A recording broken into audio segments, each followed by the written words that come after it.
Ya, muy buenos días, muy buenas tardes, doctor, ayudante de cátedra.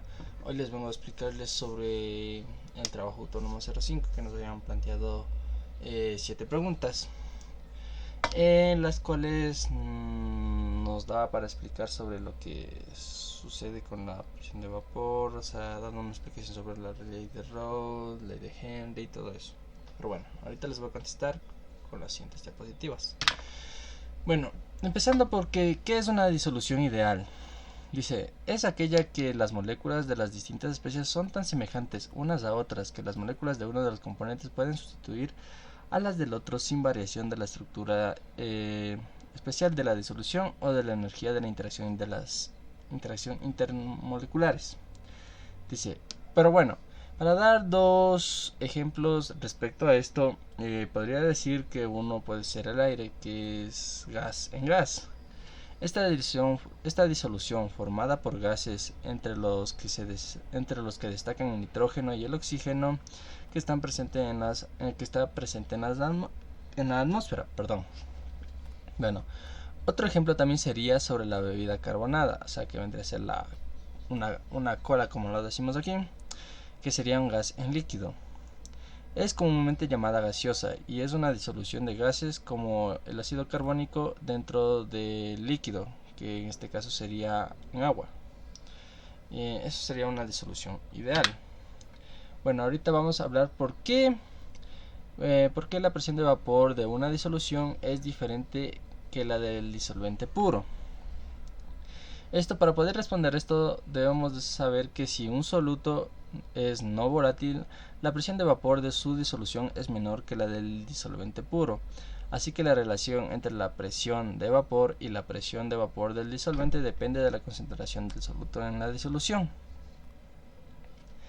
Bueno, ahora vamos a hablar sobre en qué consisten las desviaciones positivas y negativas en la ley de Rhodes. Bueno, para responder esto sabemos que la ley de Rhodes proporciona información sobre la verdadera fuerza relativa de las fuerzas intermoleculares.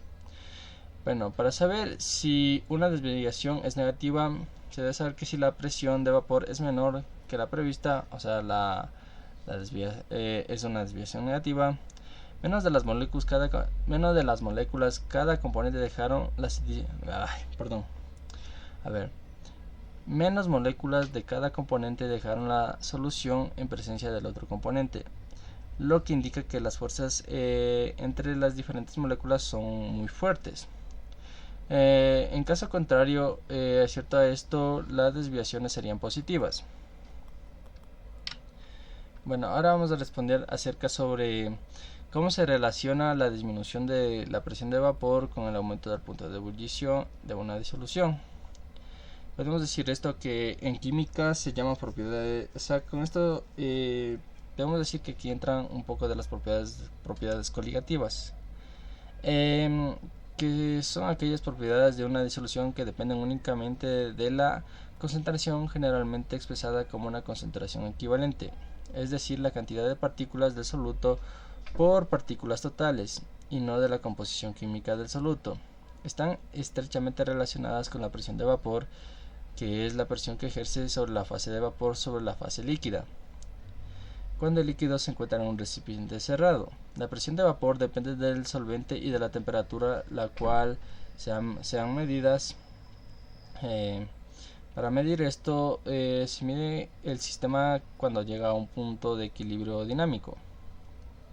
Los líquidos no volátiles presentan interacción entre soluto y disolvente, por lo tanto su presión de vapor es pequeña, mientras que los líquidos volátiles tienen interacción moleculares más débiles, lo que aumenta la presión de vapor si el soluto que se agrega es no volátil.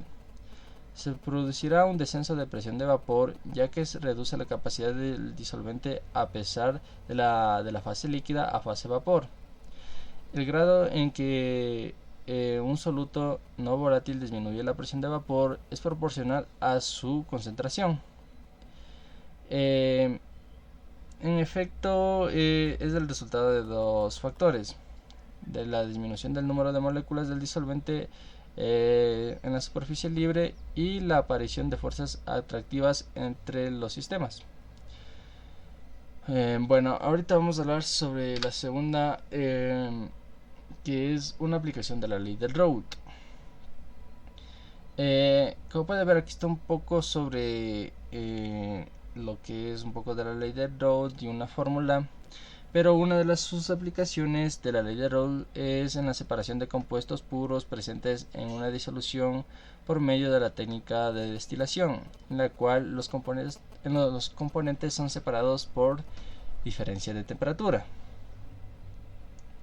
Bueno, y para responder, la otra aplicación es sobre la aplicación de la ósmosis. Este proceso de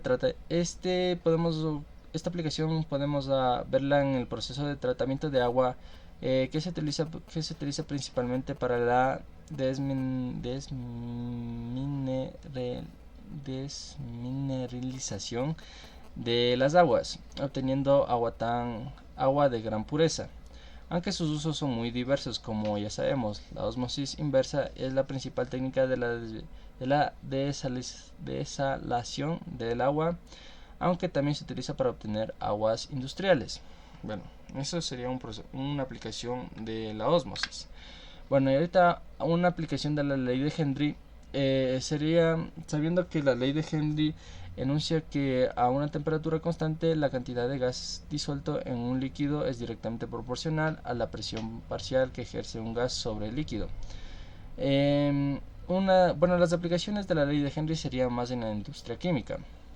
Por ejemplo, podemos encontrar en una determinación de la constante de la ley de Henry, determinación de solubilidad de un gas o sobre los gases de buceo.